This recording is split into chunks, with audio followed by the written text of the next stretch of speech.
Hello trader, आज के इस वीडियो में मैं आपको बताने वाला हूँ बेसिक प्राइस एक्शन के बारे में। ये प्राइस एक्शन आप इस तरीके से सीख जाते हैं ना, जो मैं आपको सिंपल लैंग्वेज में बता रहा हूँ।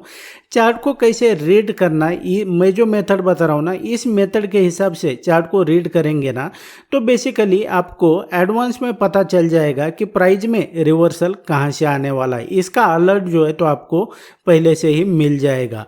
अब आप ये मत सोचना कि वहाँ पर आपके चार्ट पर कोई ऐसे लिख कर आ जाएगा कि यहाँ से प्राइस रिवर्स हो जाएगा, ऐसा बिल्कुल भी नहीं है।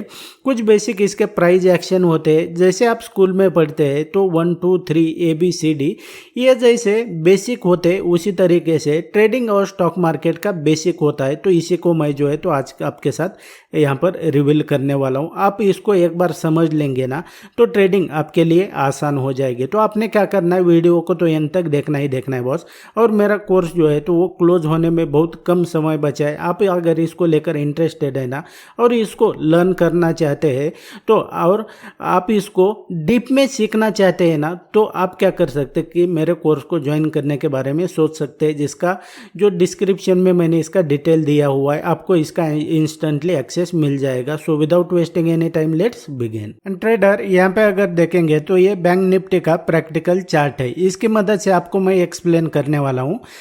तो जैसा कि मैंने आपको बताया कि प्राइस ऊपर या तो नीचे किस वजह से जाता है, ये आपको बेसिक प्राइस एक्शन समझना पड़ेगा। इसके बाद में जो है तो आपको प्राइस में बेसिकली रिवर्सल कहाँ से आने वाला है, इसका आइडिया आपको आ जाएगा।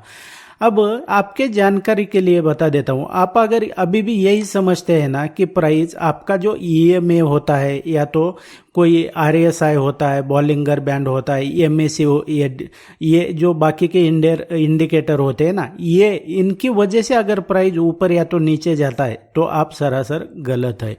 प्राइस इनकी वजह से ऊपर या तो नीचे नहीं जाता है। आपको बेसिकली मैं बता देता हूँ, प्राइस ऊपर इसलिए जाता है क्योंकि बायर्स स्ट्रांग होते हैं, और प्राइस इसलिए नीचे आता है क्योंकि सेलर्स स्ट्रांग होते हैं। तो हमें बेसिकली कैसे पता करना है प्राइस एक्शन की मदद से कि प्राइस रिवर्स कहाँ से होने वाला है। तो आपको चार्ट रीडिंग करते वक्त आपको बेसिकली ये देखना है कि बायर कहाँ पर है और सेलर कहाँ पर होते हैं, वो किस तरीके से। अब यहाँ पर कोई लिख के तो नहीं आएगा कि यहाँ पर बायर है यहाँ पर सेलर है, तो उसके लिए जो है तो आपको चार्ट रीड करने आना चाहिए। और एग्जैक्टली एंट्री के लिए अलग मेथड है, लेकिन ये अलर्ट जो है तो आपको बेसिकली आइडिया आ जाएगा कि किस तरीके से काम करता है। जैसे मैं आपको बता देता हूँ कि ये बायर और सेलर मतलब और क्या होता है, तो ये होते हैं लोग। आप क्या करते हो कि आप जो ट्रेड करते हैं ना, तो वो ट्रेड किसको करते हैं, तो वो ट्रेड करते हैं आप इंडिकेटर को। आपको अगर ये सब पता नहीं है ना, तो आप इंडिकेटर को या तो ट्रेंड लाइन को ट्रेड करते हैं। लेकिन ये क्या हुआ, जो इंडिकेटर होते हैं, जो ट्रेंड लाइन होती है, तो ये क्या होता है कि ये होते हैं इफेक्ट इसके। हमें क्या करना है कि हमें कॉज को ट्रेड करना है। तो कॉज क्या है यहाँ पर, तो कॉज है कि भाई बायर और सेलर कॉज है, यानी कि सप्लाई और डिमांड कॉज है इसका। और सप्लाई और demand is nothing but buyer and seller.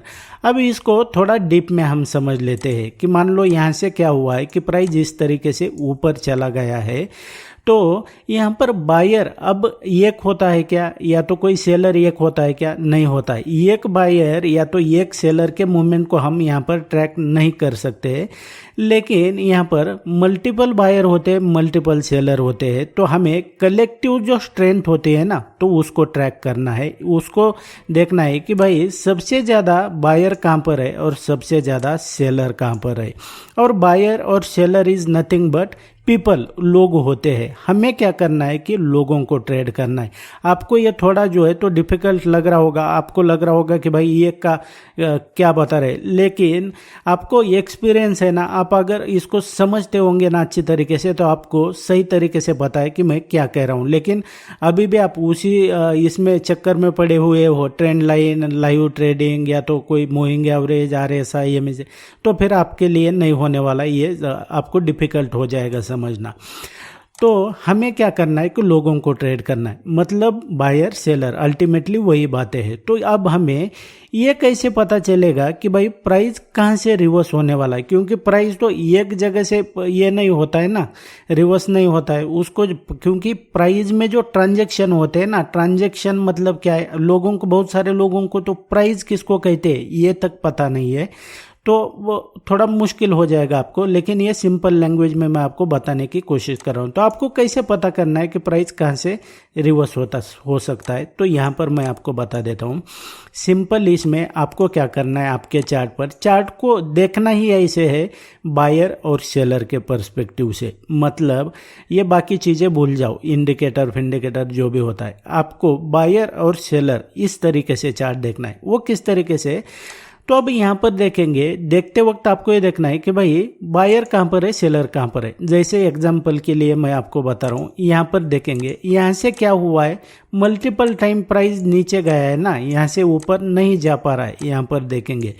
तो इसका मतलब क्या है कि इस लेवल पर क्या है, इस लेवल पर सेलर्स एग्जिस्ट करते हैं, इस लेवल पर। तो हमें इस लेवल को मार्क करके रखना है। अब हमने इसको मार्क कर लिया, जैसे ही प्राइस ओपन होता है तो यहाँ से नीचे गिरना शुरू होता है। क्यों? क्योंकि इस लेवल पर सेलर है, सेलर की स्ट्रेंथ ज़्यादा है, दैट्स वाई प्राइस इस लेवल से नीचे चला गया। अब उसी तरीके से इस लेवल पर देखेंगे, ये नीचे अगर आएंगे हम तो यहाँ पर देखेंगे प्राइस ये बार बार इस लेवल से, ये फर्स्ट यहाँ पर जो है तो अलर्ट है कि प्राइस यहाँ से नीचे जाने की बहुत ही कम प्रोबेबिलिटी है, ये आपको सबसे पहले अलर्ट मिल गया। अब सेकंड इसमें देखेंगे तो हमने क्या करना है कि ये प्राइस यहाँ से क्यों ऊपर गया, तो आपको थोड़ा पीछे जाना है और पीछे देखना है। तो इस लेवल पर अगर देखेंगे तो क्या है कि इस लेवल पर ये पीछे जाएंगे आप, तो इस लेवल पर क्या है कि इस लेवल पर बायर्स की स्ट्रेंथ है। क्यों? क्योंकि इसके पहले अगर देखेंगे तो प्राइस यहाँ से ऊपर चला गया है। अब जो लोग इसका वेट कर रहे थे, जो साइड लाइन बैठे हुए थे, या तो जिनसे ये अपॉर्चुनिटी मिस हुई है इस प्राइस पे बाय करने की, तो क्या हुआ कि वो पेशेंटली वेट कर रहे होते कि जब भी दोबारा प्राइस इस लेवल पर आएगा तो वो बाय कर लेंगे। तो यहाँ से प्राइस दोबारा ऊपर चला गया। उसी तरीके से मैं आपको कुछ और एक दो एग्जांपल यहाँ पर बताता हूँ ताकि आपको जो है तो ये कॉन्फिडेंस आ जाएगा। अब यहाँ पर देखेंगे प्राइस इस लेवल से ये ऊपर जा रहा है, प्राइस दोबारा यहाँ से ऊपर जा रहा है, प्राइस यहाँ पर देखेंगे तो ये ऊपर जा रहा है। तो इसका रीज़न क्या है ये मैं आपको बता देता हूँ। थोड़ा हमने क्या करना है, पीछे जाना है। अब यहाँ पर देखेंगे इस लाइन को जो है ना, हॉरिजॉन्टल लाइन हमने इस तरीके से ड्रॉ कर लिया। अब यहाँ पर देखेंगे पहले क्या हुआ है, इस लेवल से प्राइस ऊपर चला गया है, यहाँ पर देखेंगे प्राइस ऊपर चला गया। उसी तरीके से अगर देखेंगे दोबारा प्राइस यहाँ से ऊपर चला गया है, इट मीन्स क्या है कि इस लेवल पर बायर्स एग्जिस्ट करते हैं, तो प्राइस यहाँ से ऊपर जा रहा है। अब जो साइड लाइन में बैठे हुए जो लोग हैं या तो जो बायर्स है, तो वो क्या करेंगे, पेशेंटली वेट करेंगे, जब भी दोबारा प्राइस इस लेवल पर आएगा तो बाय एंट्री यहाँ पर कर लेंगे। तो यहाँ पर देखेंगे एक हुआ है, यहाँ पर देखेंगे यहाँ से प्राइस ऊपर चला गया है। तो इस तरीके से आपको चार्ट को रीड करना है। तो यहाँ पर देखेंगे, फिर से मैं आपको बता देता हूँ ये सेलर्स के पर्सपेक्टिव से इसको कैसे देखना है। तो यहाँ पर देखेंगे इस लेवल पर क्या हुआ है कि इस लेवल से प्राइस पहले नीचे चला गया है लेकिन बहुत बड़ा कैंडल बना है। तो अब जो लोग यहाँ पर ये बैठे हुए थे, पेशेंटली वेट कर रहे थे कि जब दोबारा प्राइस इस लेवल पर आएगा तो हम यहाँ पर शॉर्ट एंट्री कर लेंगे। तो क्या हुआ, यहाँ पर प्राइस यहाँ से क्यों गिरा है, क्योंकि इस लेवल पर सेलर्स एग्जिस्ट करते हैं। तो दोबारा प्राइस इस लेवल पर आया। अब जो साइड लाइन बैठे हुए लोग हैं तो उन्होंने क्या किया कि यहाँ पर दोबारा शॉर्ट एंट्री करना शुरू कर दिया, क्योंकि उनको ये दोबारा अपॉर्चुनिटी मिली है यहाँ पर शॉर्ट करने की। दैट्स वाई यहाँ से प्राइस दोबारा यहाँ से गिरा है। तो इस तरीके से प्राइस एक्शन को आप रीड करेंगे ना, और चार्ट को रीड करने का एक तरीका होता है, तो उसको आप बेसिक ये समझ लेंगे ना तो आपके लिए ट्रेडिंग आसान हो जाएगा। फिर से मैं बता देता हूँ आपको, यहाँ से देखेंगे प्राइस नीचे चला गया है, तो इसका कारण क्या है, पहले यहाँ पर सेलर्स है, दोबारा प्राइस इस लेवल पर आया, प्राइस नीचे चला गया। अब यहाँ पर देखेंगे तो यहाँ से प्राइस क्यों ऊपर जा रहा है, तो इसके पहले देखेंगे ये यहाँ पर क्या हुआ, बायर्स है, यहाँ पर क्या हुआ, बायर्स है, तो दोबारा प्राइस आया, यहाँ से प्राइस ऊपर चला गया। उसी तरीके से हम थोड़ा पीछे जाते हैं तो यहाँ पर देखेंगे एग्जैक्टली, तो हमने इस तरीके से ये लाइन को ड्रॉ कर लिया। अब यहाँ पर क्या हुआ है, यहाँ पर बायर्स है, यहाँ पर बायर्स है, मतलब क्या है कि बड़ी तादाद में बायर्स का डोमिनेंस है, बायर स्ट्रांग है यहाँ पर, तो दोबारा इस लेवल से प्राइस आया और ये प्राइस ऊपर चला जा रहा है। ये बहुत ही सिंपल लैंग्वेज में आपको कैसे चार्ट को रीड करना है, प्राइस एक्शन कैसे देखना है, ये मैंने आपको बता दिया। आप इसको बैक टेस्ट करो, कॉन्फिडेंस आपको तभी आने वाला है। And that's it guys in this video. इसी तरीके से आप सिंपल लैंग्वेज में ट्रेडिंग और स्टॉक मार्केट के बारे में सीखना चाहते हैं तो मेरे चैनल के ऊपर जो ऑलरेडी मैंने बहुत सारे वीडियोस अपलोड किए हैं उन्हें देखकर भी आप इसे सीख सकते हैं। और मेरा आने वाला वीडियो सबसे पहले देखना चाहते हैं ना तो चैनल को सब्सक्राइब करके रखो, ताकि जब भी मैं नया वीडियो अपलोड करूंगा तो सबसे पहले आपको नोटिफिकेशन मिल जाएगा। मैं मिलता हूं आपको नेक्स्ट वीडियो में।